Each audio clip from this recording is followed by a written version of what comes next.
Assalamualaikum warahmatullahi wabarakatuh.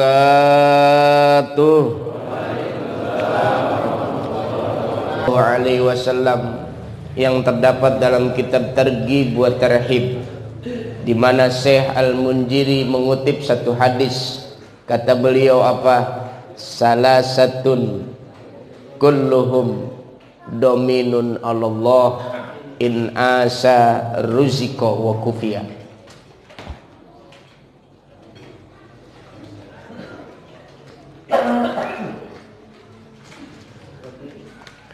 Itu susu minum dulu, mumpung hangat. Ustaz Dasuki minum dulu Ustaz.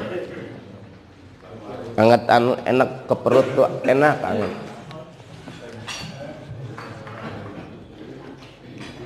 Jamaah, kata baginda Rasul, ada 3 kelompok.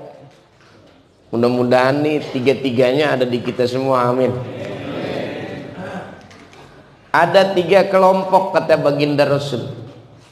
Kemudian dipertegas dengan bahasa kulluhum, semuanya. 3 kelompok kulluhum, semuanya. Dominun Allah, itu berada dalam tanggungan Allah.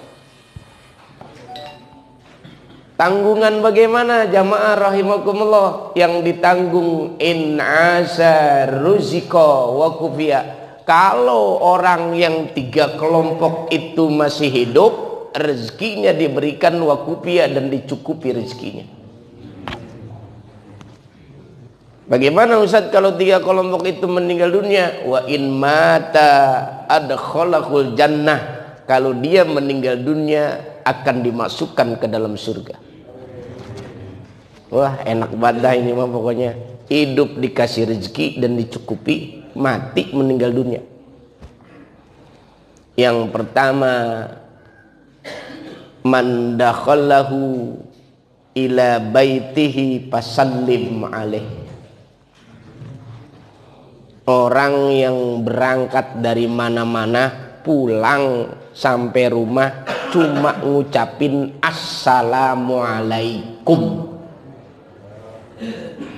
Itu amalan berat apa enteng itu? Woi,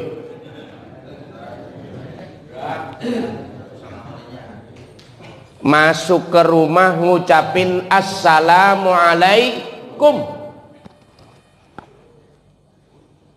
In asa ruzika wa kufiya. Cuma ngucapin assalamualaikum kalau masuk rumah. Orang itu kalau hidup dikasih rezeki dan dicukupi rezekinya. Ngapa habis assalamualaikum meninggal dunia kepentok pintu? Lah kan ada orang masuk ke rumah kepentok pintu terus meninggal dunia. Adkhalahul jannah, dimasukkan ke dalam surga. Ada yang ngomong sama saya, Ustadz kan kalau ngomong sering ngarang katanya. Ada orang kepetok pintu, ada Pak. Orang Cilodong jalan-jalan ke mall, orang pintunya kaca semua, di jalan Pak ya, bledug aja. Ya, ada nggak yang kayak begitu? Ada. Nah, orang Cilodong mau naik kereta juga bingung, kok pintunya nutup dewek, katanya begitu. Ya, tapi Cilodongnya belah sono, bukan belah sini. Tuh. Itu amalan berat apa enggak tuh ngucapin assalamualaikum? Hei, berat apa kagak? Enteng. Ya Allah. Kita ini Pak sekarang otak kita diteken-teken, disuruh mikirin yang gede-gede. Padahal yang gede-gede itu pahalanya belum tentu ada. Ustadz sama Ustadz ribut cuman gara-gara kagak berangkat demo 18-12.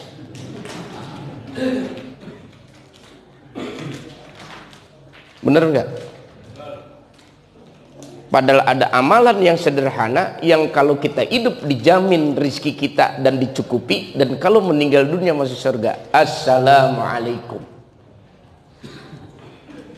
Kira-kira pulang subuh gabungan assalamualaikum apa ngedor pintu nih? Amin. Ya Pak ya. Amin ya robbal Tuh, satu bungkus. Jadi kalau pulang ucapin assalamualaikum. Tapi ternyata kenapa Pak ini kok assalamualaikum menjadi penting? Ternyata di dalam Islam itu satu amalan itu berdampak kepada perbuatan yang lain. Kalau assalamualaikum kita kerjain itu eksesnya positif buat kita punya rumah.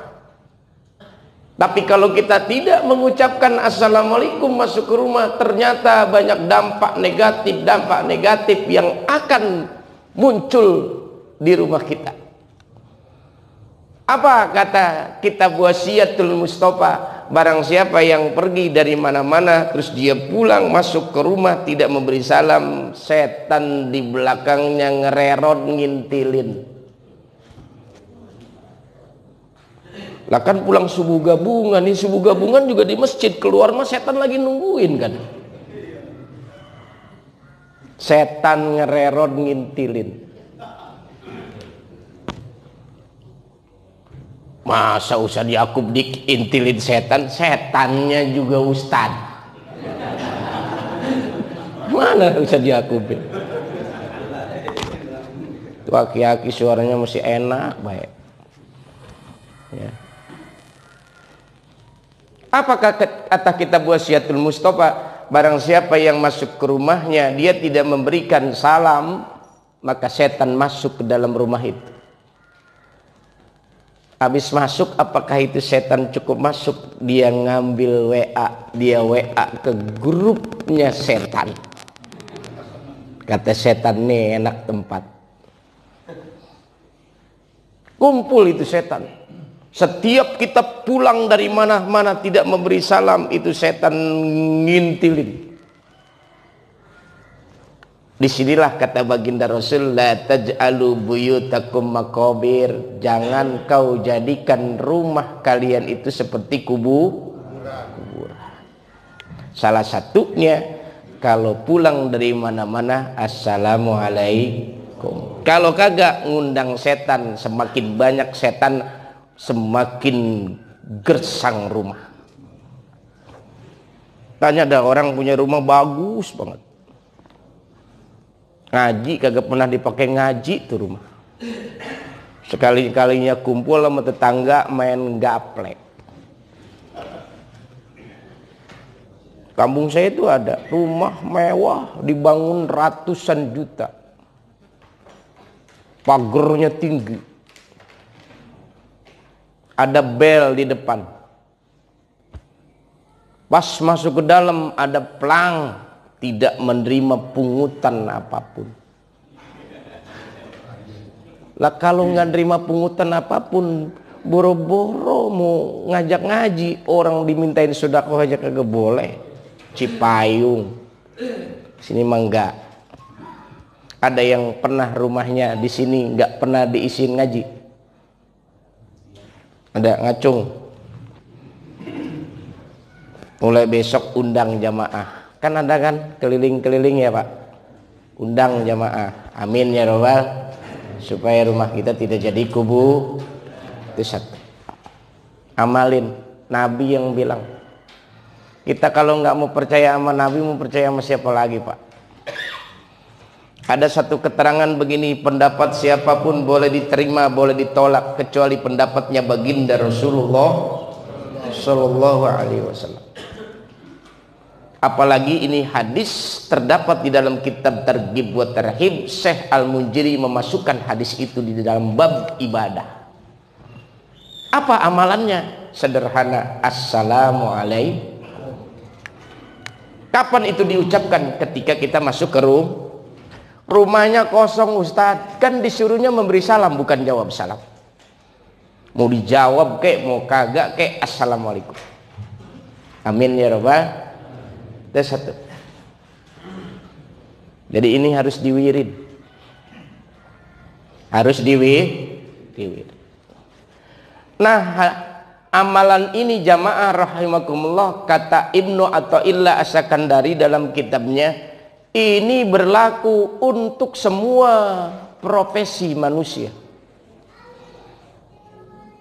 Yang petani Kalau wirid ini dikerjakan, maka dia akan dijamin rezekinya dari bertaninya. Tuh ya. Yang pedagang kalau ngewirid amalan ini, maka dia akan dijamin rezekinya dari hasil dagangnya.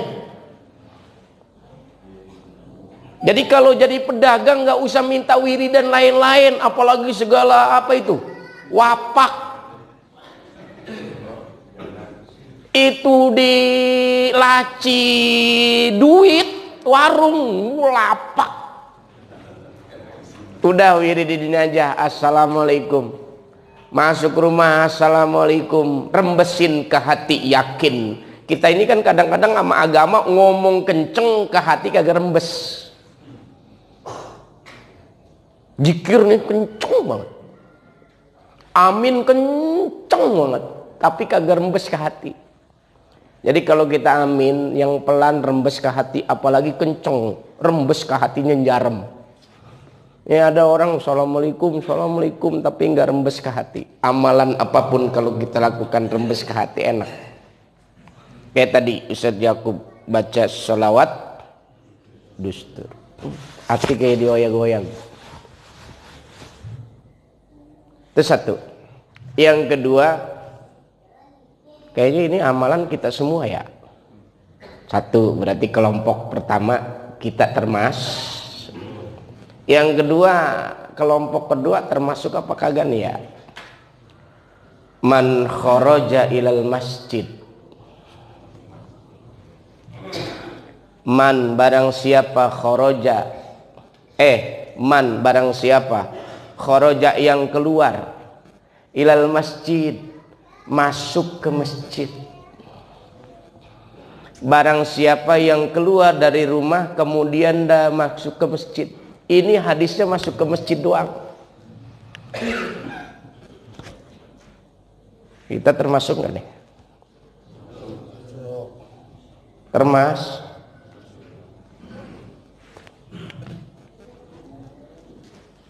Bahkan jamaah subuh al-fajriyah mah bukan hanya minggu pagi.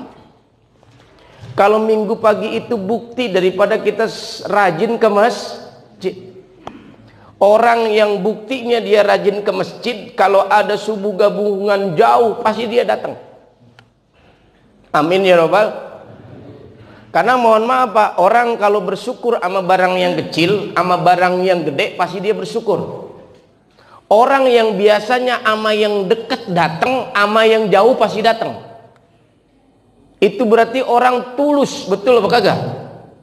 Tapi kalau ada orang yang jauh mah disabak baik yang dekat kagak, itu berarti ada unsur kepentingan. Gitu aja gampang nilainya. Ya, Pak Nijar Salim rajin kan subuh gabungannya? Kadang-kadang emang seminggu sekali. Tegek apa? Ya, nah hadis yang kedua kata baginda Rasul, man kharaja ilal masjid fahuwa dominun Allah in asa rizqa wa kufiya wa in mata adkhalahul jannah. Dua-duanya kita berarti. Pertama memberi salam kalau masuk rumah, yang kedua alhamdulillah kita keluar kemudian masuk ke dalam masjid. Ada yang tanya sama saya, Ustadz, kok begitu hebatnya orang masuk ke masjid itu bisa dijamin hidupnya? Ternyata orang kalau sudah masuk ke masjid pasti dia sholat. Pas masuk masjid dia berdoa apa? Doa masuk masjid apa? Allahumma ftahli.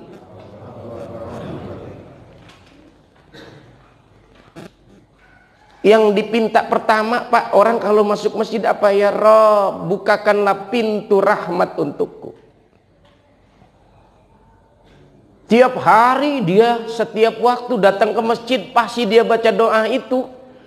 Dia oyag Allah untuk memberikan rahmat kepada dirinya. Apa kata Allah?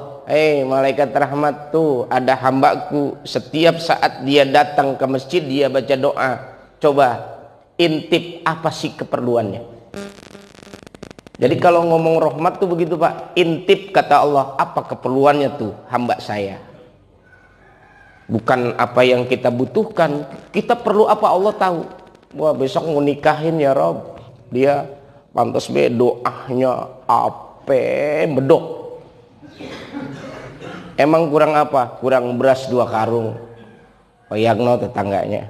Datang tetangga, assalamualaikum. Besok mau hajatan ya, udah beli beras belum? Belum. Udah saya wes kondangan beras. Ada nggak yang kayak begitu pernah ngalamin? Ada nggak yang pernah kayak gitu ngalamin? Allah intip Pak kebutuhan kita.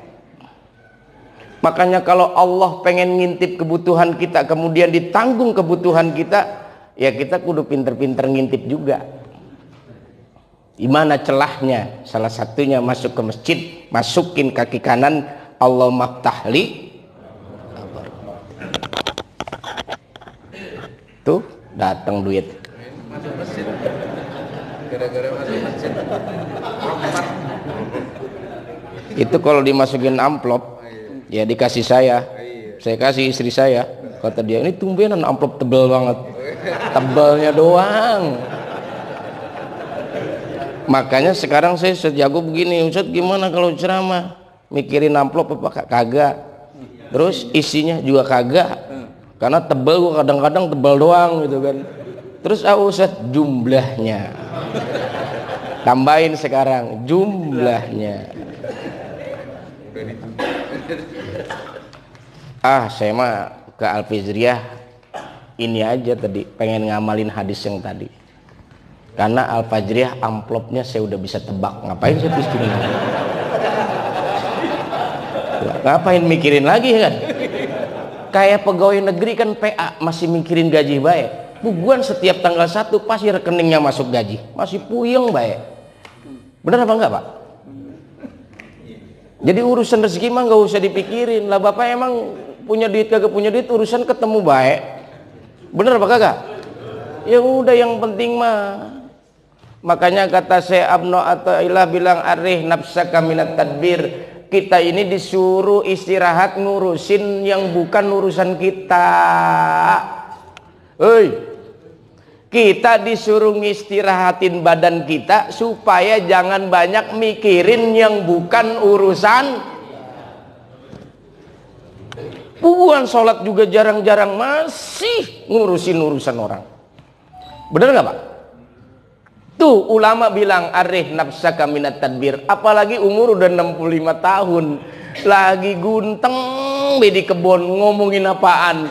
Ngomongin politik. PA apa kagak tuh aki-aki? Ya, istirahatin badan kita dari mikirin urusan orang atau urusan yang bukan urusan kita. Jadi dua, satu memberi salam ke rumah dapat jaminan, yang kedua masuk masjid dapat jaminan. Pas baca doa, terus sholat apa Pak Ustadz Yakub kalau di masjid Pak Ustadz Yakub? Sholat tahiyatul, dapat 2 rakaat. Habis sholat tahiyatul masjid, kalau sebelum subuh sholat apa? Sholat fajar atau sholat qobliyah subuh. Berapa rakaat? Apa kata Nabi?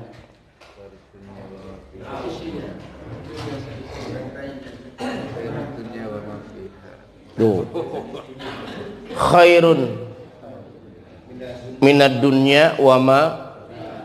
2 rakaat sholat sebelum sholat subuh itu lebih baik daripada dunia dan, ya Allah. Yang ngomong siapa? Nabi. Kayak ngomong begini nih, bini ngomong begini, Bang, ono banyak bajeng kalau ono di kebon. Terus apain mak lu? Bungkusin, taruh sono di pangkalan. Sebungkus 20.000, kalau 10 bungkus 200.000. Kita kan langsung iya ya. Dia petikin itu jengkol, ditaruh di pangkalan, laku 2 bungkus. Cuman laku 2 bungkus mak lu. Alhamdulillah 20.000, 40.000, kan begitu. Nah ini Nabi yang bilang, Barang siapa yang sholat sebelum sholat subuh 2 rakaat, itu lebih baik daripada dunia dan isinya. Masa suruh jualan jengkol sama bini serius banget. Pas be disuruh sama Nabi.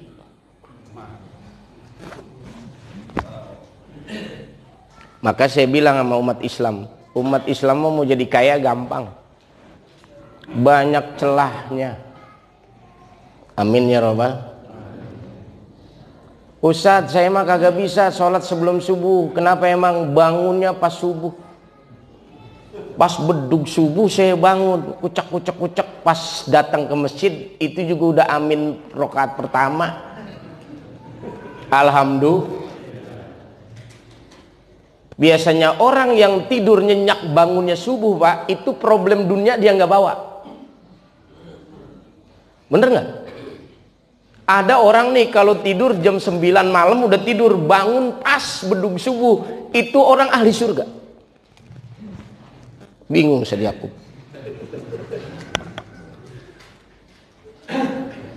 Di zaman Nabi, Pak, ada orang nih, Nabi lagi ngaji kayak begini, ujug-ujug ada orang masuk ke tempat pengajian. Orangnya biasa aja kayak Ustaz Yakub begitu, ganteng kagak, jelek kagak. Ya, badis lah kayak beliau. Ya, pokoknya nggak kelihatan istimewanya. Tiba-tiba lagi ngaji, apa kata Nabi? Wahai sahabat, alhamdulillah ahli surga ikut ngaji sama kita. Nabi yang ngomong. Sampai salah satu sahabat pengen tahu nih orang amalannya apa sih, sampai ketika di forum beberapa pengajian dibilang sama Nabi ahli, diintip, Pak. Sama sahabat dicari itu orang rumahnya di mana. Sampai sahabat itu pora-pora bahwa saya diusir dari keluarga saya, tolong kasih saya tempat tinggal di tempat saudara. Padahal apa? Dia pengen tahu nih orang wiridannya apa sampai disebut ahli surga. Malam pertama mendusin cuman kencing doang. Malam kedua begitu, malam ketiga begitu. Nih sahabat pulang, pulang. Aku nginepnya cukup, cuman sebelum aku pulang aku bertanya, kenapa engkau disebut sebagai ahli surga oleh Rasul? Apakah amalan yang kau lakukan? Kata ini si Fulan, seperti apa yang kau lihat sepanjang malam. Ini sahabat kan mikir lah, kagak ngapa-ngapain. Ternyata apa rahasianya? Hai sahabat, aku disebut ahli surga ketika aku tidur. Aku nggak pernah bawa urusanku dengan tetangga, urusanku sama orang lain, urusanku sama dunia, tidak pernah aku bawa dalam tidur. Sahabat kaget, pantes tidurnya nyenyak. Bener apa kagak? Orang yang kagak bisa tidur coba apa? Ustaz Yakub. Orang nih kagak bisa tidur coba apa? Pusing. Bini ngomel dia pikirin. Uban banyak, ya kan? Tetangga punya masalah nggak punya masalah masuk ke otak sama ke hati kita, bagaimana nggak bisa tidur? Nah, kata ini sahabat yang disebut ahli surga, aku kalau tidur tidak pernah bawa urusan dunia, urusanku sepanjang hari di dalam tidurku. Jadi kalau pengen nyenyak udah lupakan, pusing-pusing amat. Inilah konsep agama, arih nafsaka minat tadbir. Kita disuruh ngistirahatin badan dari urusan yang bukan urusan kita. Insya Allah nyaman. Orang punya mobil baru, alhamdulillah, mudah-mudahan ntar gue ngawinin besan bisa gue minjem. Begitu. Enak apa kagak tuh? Enak. Ada tanah depan rumah kita masih lebar banget. Tetangga yang beli, alhamdulillah tetangga yang beli. Emang apa? Kalau hajatan gak punya tempat buat parkir. Enak apa kagak? Enak. Jadi nggak nguret-nguret. Ini mah orang bebanda kagak bebanda, nguret dulu. Kita sih kagak, bini yang sering begitu.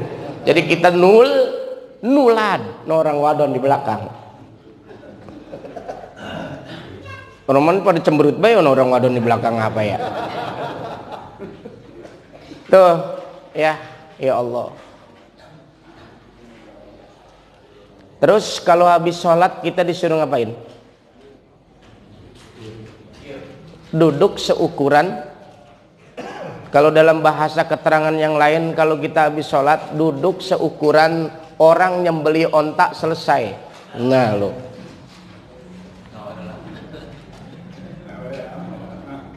habis assalamualaikum kita disuruh duduk dulu seukuran orang nyembeli ontak selesai. Nyembeli ya 10-15 menit. Ngapain? Sodako. Ada yang nanya sama saya, lah emang sambil duduk emang bisa sodako? Lah bisa. Baca apa? Tasbih 33. Kata Nabi apa? Kullu tasbihatin sodako. Jadi nggak ada alasan dalam Islam. Ustadz, saya nggak punya duit, nggak bisa bantu pembangunan masjid. Ustadz, saya udah nggak punya duit, tenaga saya lemah, saya nggak bisa bantu itu pembangunan masjid, kan gitu. Tapi ketika dia datang ke masjid itu, dia duduk setelah sholat, dia baca tasbih 33 kali. Kullu tasbihatin sodakoh. Sodakoh. Maka jangan aneh kalau ada orang yang sering zikir habis sholat nggak dapat musibah. Kenapa? Karena setiap dia habis sholat dia zikir, dia jadikan soda. Kata Nabi apa? As-sodakoh dab'ul bala. Orang yang rajin sodakoh pasti nggak dapat musibah. Karena sodakoh itu fungsinya nolak musibah. Kan di otak kita yang ada apa? Kalau sedekah tuh kudu pakai duit, kudu pakai makanan, kan begitu? Ya, akhirnya makanan kagak, duit kagak, habis sholat zikir kagak. Entar ada baik kabar si anu sakit, bininya sakit, anaknya sakit, dianya sakit, kan begitu? Akhirnya ngaji kagak, sholat kagak, subuh gabungan kagak. Kenapa? Karena di otak yang ada tuh pikirannya kalau sodako tuh kudu pakai duit baik. Makanya kalau panitia keliling subuh al-fajriyah nggak punya duit, genggam aja tangan, baca Allahumma sholli ala sayyidina Muhammad wa ala ali sayyidina Muhammad. Kata yang keliling, lama amat gua wiridin dulu. Mungkin gak tuh baca selawat pas digenggam jatuh emas? Mungkin apa kagak? Kalau orang dulu mungkin. Pernah gak dengar cerita? Orang dulu rumahnya panggung. Kalau maulid ada yang bikin pais pakai parudan kelapa. Itu batoknya sama kulit kelapanya ditaruh di bawah kolong rumah panggung. Bininya teriak-teriak pulang dari masjid maulid. Kenapa? Bawah rumahnya marong. Tahu nggak marong? Tahu nggak marong? Ada cahaya. Nggak taunya Pak, pas dikorek-korek itu batok kelapa sama bekas kulitan kelapa, saking cintanya sama Rasul jadi emas. Sekarang mungkin apa kagak? Kagak mungkin, rumah panggungnya kagak ada, tegeng. Bener apa kagak? Tuh. Jadi kalau pengen marong lagi, bikin rumah panggung, bawahnya taruhin kulit kelapa segala macam. Ya. Ini cerita orang dulu, Pak. Ya, yang ceritanya bukan orang sembarangan. Para guru kita dulu namanya mualim kan? Para mualim cerita begitu. Kenapa? Saking cintanya sama baginda Rasul, dia pengen sodako. Sodako punya kelapa doang di kebun. Pulang itu kulit kelapa pada marong. Ya. Kenapa? Itu tadi amalan orang dulu, walaupun sedikit dia rembesin ke hati. Kalau orang sekarang pengennya mah keren tapi nggak rembes ke hati. Akhirnya apa? Pulang kayaknya enteng, pergi berat. Subuh gabungan nih, pergi berat, pulang enteng. Kenapa? Rembesin ke hati, Pak. Biar apa yang kita dapetin ketika subuh gabungan itu ada dampak urusan dunia. Emang bisa Ustadz? Nabi yang bilang. Lihat kitab Al-Bidayah wan Nihayah. Ini kalau ceramah pakai referensi kitab jadi ngaco mulu ini kemana-mana ini. Kata kitab Al-Bidayah wan Nihayah apa? Aslihu akhiratakum. taslah dunyakum. Ini kitab Al-Bidayah wa Nihayah mengatakan begitu. Perbaiki akhirat kalian, taslah dunyakum, maka beres urusan dunia kalian. Berarti kalau urusan dunia kita kagak beres, kenapa? Karena akhirat kita nggak pernah kita beresin. Kemudian dilanjutkan oleh nasihat mu'allif kitab ini apa? Aslihu as-sararakum, taslah ala niyatikum. Kalau badan kita yang kelihatan ini pengen beres, Pak, ngelihat orang kita senyum, dilihat orang romannya kita kagak ngured-ngured, beresin dulu batinnya. Sehebat apapun orang, Pak, kalau batinnya kagak bagus, udah sama orang yang ada gedeg baik. Coba dah. Nih sekarang nih ceramah kan Ustadz Goni ini, ya di orang Cipayung, ya kan? Datang mah datang sebuah gabungan, emang begitu lagunya. Ya, ngomong apa sih lo? Hatinya ngomong. Ya, kali ini kata Ustadz Nijar, biarin besok gue panggil kiai yang kondang. Ustadz Abdul Somad datang ke sini. Ini kan Ustadz Abdul Goni, dia panggil Ustadz Abdul Somad. Yang emang hatinya ngured, susah. Makanya urusan apapun beresin dulu yang batin, maka luarnya akan bagus. Beresin dulu akhirat, maka dunia juga ikut beres.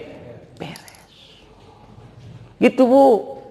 Jadi ibu nganggur mulu, orang laki tidur mulu di rumah, kali-kali keluar mancing. Nih, Bu. Ya. Ini orang Islam kan kadang-kadang gitu, hobi, biaya mahal, ngomongnya enteng banget. Itu mancing habis di 200.000, susah Ustadz.